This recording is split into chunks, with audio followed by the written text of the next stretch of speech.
À l'origine, on avait 80 hectares de vignes. Maintenant, on a autour de 40 hectares, entre 37 et 40 hectares.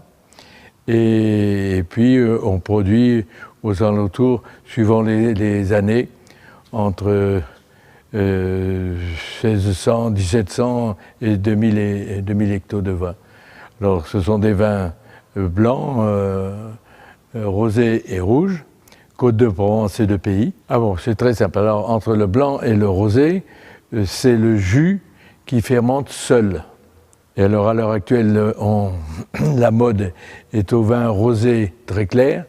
Donc, on refroidit les raisins pour les presser. Comme ça, le jus est très clair. Parce que la matière colorante du raisin se trouve dans la peau. Et cette matière colorante est dissoute par un liquide chaud. Donc plus il est chaud, plus il y a de la matière colorante.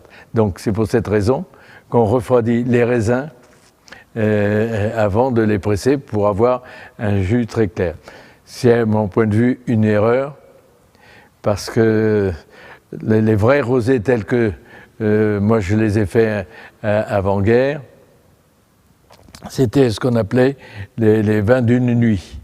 On mettait tout le raisin dans la cuve et le lendemain, on soutirait à peu près 10 à 15% de jus et c'était le rosé. Donc ce rosé-là avait toute la matière qui était dans le raisin, mais il était évidemment beaucoup plus coloré et très rose bonbon. À mon point de vue, c'était un vin qui était meilleur. Maintenant, on fait 98% de rosé, on fait pratiquement plus de rouge et encore moins de rosé. Parce que ça, si vous voulez, c'est le commerce qui veut que les gens veulent du rosé, parce que c'est un vin qui peut se boire frais. Mais on peut boire du vin rouge frais aussi. Personnellement, je ne bois que du vin rouge, qui est bien meilleur à la santé. Personnellement, j'ai une vue un peu particulière de l'économie viticole, parce que on veut détruire, on met tellement de règlements qui sont pas faits pour être exécutés sur le tas. C'est fait dans des bureaux, mais ça va pas. D'ailleurs, c'est le drame à l'heure actuelle. On fait des lois, et elles sont pas applicables et on revient en arrière. Mais ce qui est grave, c'est que comme on fait des lois, pour revenir en arrière, il faut convoquer à nouveau l'Assemblée nationale et le Sénat.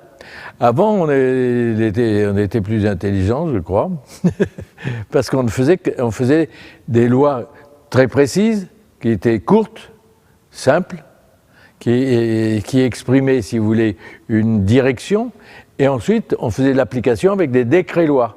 Alors le décret-loi, c'était le Premier ministre de l'époque qui pouvait être...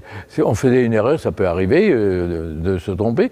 Le décret-loi, c'était vite fait de l'abroger.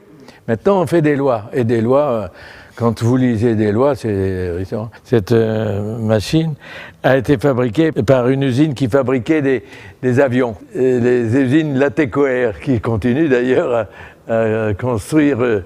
des matériels pour des avions de transport. Ça, c'est une machine que j'ai dû acheter d'occasion en 1900, aux alentours de 55-60.